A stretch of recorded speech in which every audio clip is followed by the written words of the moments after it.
Hello students, welcome to our channel UGT Academics for English.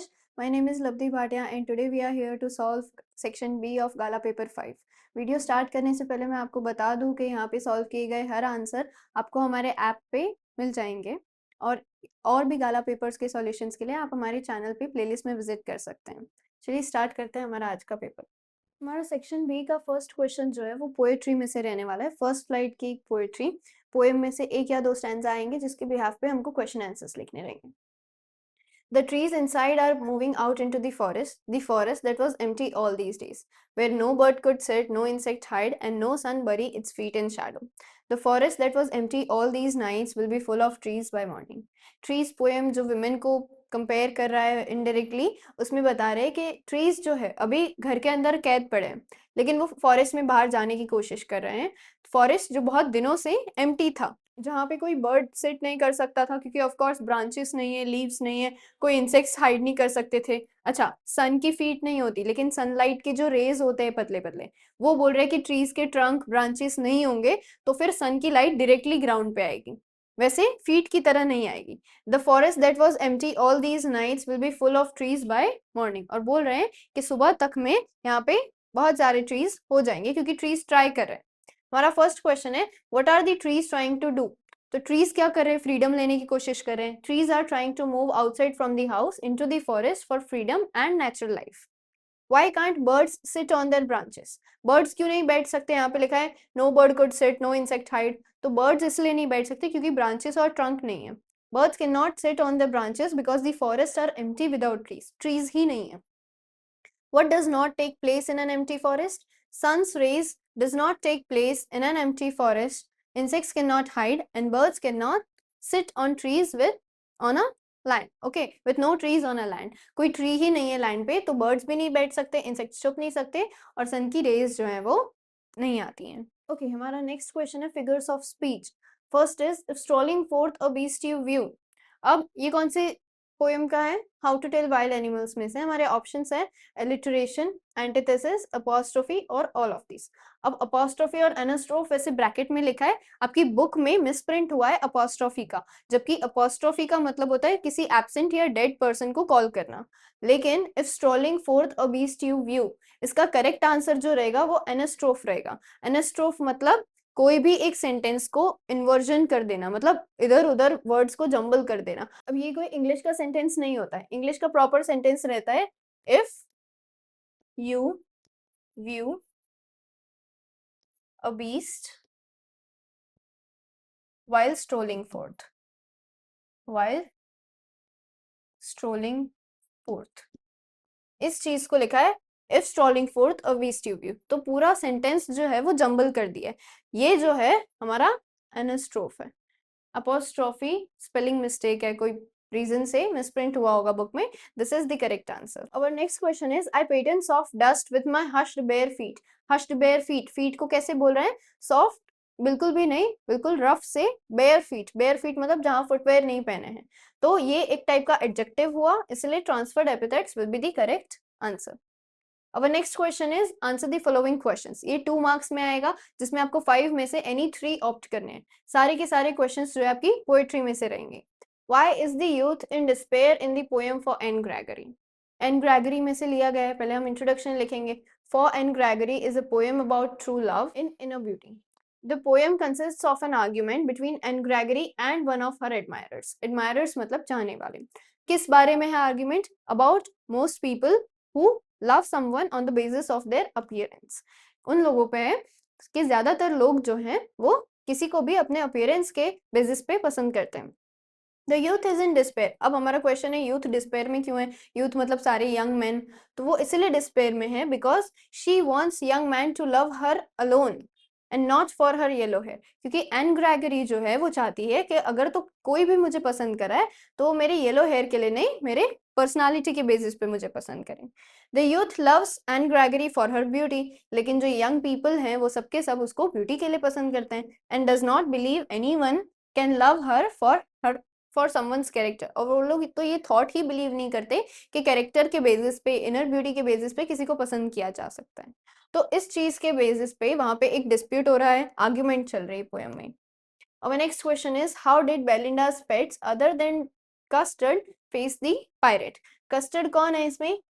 Custard dragon है, coward dragon है, ठीक है। तो उसके अलावा बाकी सारे जो पेट्स थे, डोमेस्टिक पेट्स थे, उन्हें किस तरह फेस किया पायरेट को?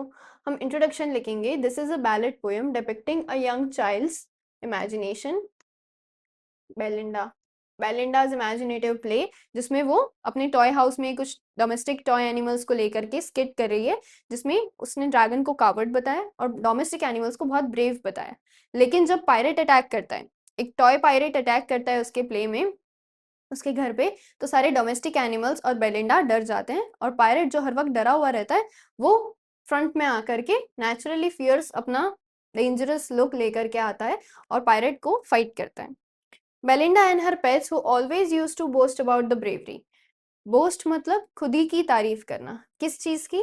ब्रेवरी की। Who always used to boast about the bravery got scared to face the pirate. जब custard the dragon took a stand, जब कस्टर्ड ने स्टैंड लेने की करी। मस्टर्ड, मस्टर्ड कौन था? मस्टर्ड डॉग था। Dog was terrified and fled crying, वो जाके छुप गया, भाग गया। While इंक, इंक कौन थी? कैट थी। Cat hid himself at the bottom of the household, घर में सबसे नीचे जाके छुप गई। And blink the mouse, mouse ran into his mouse hole, वो जाकर के अपनी माउस होल में छुप गया, ठीक है। इस तरीके से सारे डोमेस्टिक एनिमल्स भाग गए जब custard the dragon face the pirate. Okay, our next question is, how does the poet create humor in the poem how to tell wild animals? how to tell wild animals में poet ने humour कैसे create किया है? Humour मतलब joke कैसे create हो रहा है। तो यहाँ पे हम देखेंगे इंट्रोडक्शन में किस तरह कैरोलिन वेल्स ने सारे ही एनिमल्स को बहुत कैजुअल तरीके से आइडेंटिफाइड, कैजुअली, बहुत कैजुअल तरीके से उसने सारे ही एनिमल्स को आइडेंटिफाई करवाया है। In this poem, the poet creates humor for the readers by normalizing the dreadfulness. Normalizing मतलब जितने dreadful, जितने dangerous, खतरनाक होते हैं सारे wild animals, उसको बहुत normalize करके बोला है, jokes के तरीके से बोला है कि हम उनको कैसे identify करेंगे। Has given a poetic effect to the dangerous attack of such animals upon people in a simple manner. बिल्कुल सिंपल तरीके से उन्होंने उनके अटैक्स बताए हैं, as it would help them identify the animal, ताकि हम एनिमल्स को आइडेंटिफाई कर सकें। तो आगे बढ़ने से पहले मैं आपको एक इन्फॉर्मेशन देना चाहती हूँ कि अगर आप 10 GSEB में हैं और अपने बोर्ड एग्जाम की प्रिपरेशन अच्छे से करना चाहते हैं तो हमने आपके लिए कोर्स लॉन्च किया है जिसका नाम है वॉरियर बैच। इसमें हम आपको पढ़ाएंगे 2 सब्जेक्ट, मैथ्स और सोशल साइंस। इसमें आपको प्रोवाइड किया जाएगा लाइव लेक्चर्स, उसके साथ साथ रिकॉर्डेड लेक्चर्स भी, फिर previous year question paper solution, regular test conduct कराए जाएंगे और आप हमको ऐप में मैसेज करके अपने डाउट्स कभी भी क्लियर कर सकते हैं। इसके अलावा गाला पेपर सॉल्यूशन, दोनों ही सब्जेक्ट के गाला पेपर वीडियो सॉल्यूशन मिलेगा और आपको सॉल्यूशन की PDF भी मिल जाएगी। फिर previous year question paper from 2022 to 2025, इसका भी वीडियो सॉल्यूशन प्लस सॉल्यूशन की PDF भी आपको हमारे ऐप में मिल जाएगी। Chapter wise important question and objectives, दोनों ही सब्जेक्ट के IMP क्वेश्चंस चैप्टर वाइज और IMP ऑब्जेक्टिव्स मिलेंगे आपको। Then text book exercise solution social science, maths की जो टेक्स्ट बुक एक्सरसाइज है उसका तो आपको यूट्यूब पर मिल ही रहा है, लेकिन सोशल साइंस में भी जो टेक्स्ट बुक की एक्सरसाइज है उसका सॉल्यूशन भी आपको ऐप में मिल जाएगा। Chapters wise hand written note, social science में जो सारे चैप्टर्स हैं उन सबके हैंड रिटन नोट्स की PDF आपको मिल जाएगी। Introduction plus exercise solution PDF, maths में आपको जितने भी चैप्टर्स हैं उनका इंट्रोडक्शन और सारे एक्सरसाइज की सॉल्यूशन की PDF, ये सारी चीजें हम हमारे ऐप में प्रोवाइड करेंगे आपको। हमारे ऐप का नाम है UGT, जो प्ले स्टोर पर अवेलेबल है, और अगर आप ऐप स्टोर से डाउनलोड करना चाहते हैं तो इसका नाम है माई इंस्टीट्यूट। तो आज ही हमारे ऐप को डाउनलोड कीजिए और कोर्स परचेज कीजिए। All the best. Next is, why does Carl Sandburg refer to a cat while describing the fog? Karl Sandberg ने फॉग के लिए कैट को क्यों चुना है? तो हम पहले इंट्रोडक्शन लिखेंगे। Fog is a very short poem written by Carl Sandburg that vividly describes the comparison of fog to a cat. The poet has used metaphor to evoke the mystery and magic of nature as a whole. Poet ने ये secret जो है, मतलब एकदम sneaky तरीके से जैसे cat और फॉग आते हैं, उन दोनों चीजों को कंपेयर करके फॉग का अराइवल बताया है। In this poem, the poet has compared the fog arriving over a random city with a cat coming to some place. किस चीज को? fog arriving over a random city को कनेक्ट किया है a cat coming to some place. ठीक है, cat किसी जगह पे छुप छुप के आती है, वैसे ही फॉग किसी सिटी पे छुप छुप के आके बैठ जाता है। Due to their similar sneaky manner. This is the main comparison. The fog like a cat. fog भी बिल्कुल cat की तरह कुछ देर रहता है और बिल्कुल धीरे से स्काई से निकल जाता है above the city and the harbor, और फिर किसी दूसरे सिटी और हार्बर में चला जाता है. Our next question is, why does the poet compare the trees with patients? Trees को patients के साथ क्यों compare किया है? हम पहले introduction लिखेंगे. It is a metaphorical poem जहाँ पे captivated trees symbolize करते हैं caged women को struggling to get freedom. The poet compares trees to newly discharged patients. Newly discharge patients कैसे होते हैं? काफ़ी दिन बेड रेस्ट के बाद, मेडिसिन के बाद उनकी बॉडी काफ़ी वीक हो जाती है, लेकिन उनको जोश रहता है कि बस अब हॉस्पिटल से निकल के घर जाना है. सिमिलरली ट्रीज भी इतने टाइम से एफर्ट्स पुट करके, प्रेशर पुट करके, एक्सर्शन के बाद थक गए हैं, but they want to go out and finally they got the chance. तो वो किसी भी तरीके से स्टम्बल करते करते भी बाहर जाएंगे due to the similar weakness and desire to be free. Weakness भी है और डिजायर टू बी फ्री भी है. Like patients in a hospital, the trees have been stuck in the house for a long time, काफी time से, and have become tired after trying hard to get into the forest. और वो थक चुके हैं अब पूरी तरीके से, लेकिन फिर भी उनका फ्रीडम के लिए का जो डिजायर है वो उनको बाहर की तरफ काम करवा रहा है. Next question. अब 5 मार्क्स का सेक्शन बी जो बाकी है आपका, वो पोएट्री का नहीं, सप्लीमेंट्री रीडर का रहेगा. फुटप्रिंट्स विदाउट फीट में से 2 पैसेज आएंगे जिसमें से टोटल 5 मार्क्स के आपके क्वेश्चंस रहेंगे. New clothes had never been made for Bholi. New clothes कभी भी भोली के लिए नहीं बनाए जाते थे. The old dresses of her sisters were passed on to her. उसकी सिस्टर के ही पुराने कपड़े उसको दे देते थे. No one cared to mend or wash her clothes. उसके फटे हुए कपड़े रिपेयर करना, मेंड मतलब रिपेयर करना, कोई रिपेयर करने को या उसके कपड़े क्लीन रखने के लिए केयरफुल नहीं था.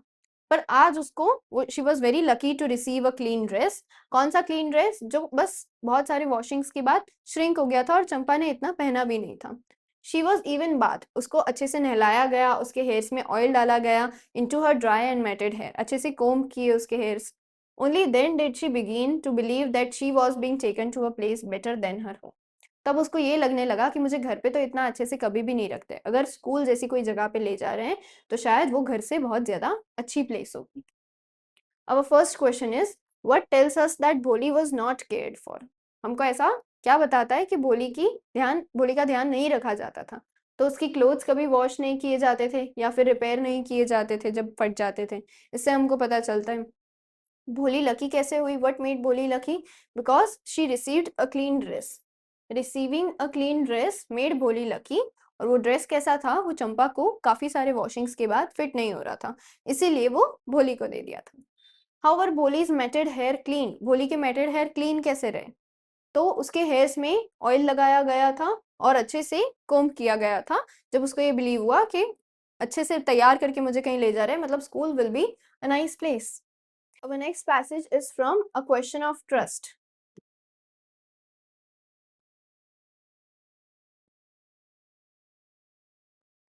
ठीक है. 15 years ago, Horace had served his first and only sentence in prison library. एक ही बार अब तक वो जेल गया है. 15 साल हो गए उस बात को. First and only sentence jail में. ठीक है. He loved rare and expensive books. क्या पसंद आता था उसको? Rare and expensive books. So he robbed a safe everywhere. हर साल एक लॉकर में वो चोरी करता था. Each year he planned carefully just what he would do, stole enough to last for 12 months. इतनी चोरी करता था कि 12 महीने तक वो rare and expensive books purchase कर सके. And secretly bought the books he loved through an agent. उसको जो बुक्स अच्छी लगती थी थ्रू एन एजेंट. कैसे परचेज करता था? एक एजेंट के द्वारा परचेज करवाता था. अब questions are, where did Horace serve his first and only sentence? Where, तो हमारा आंसर है इन प्रिजन लाइब्रेरी.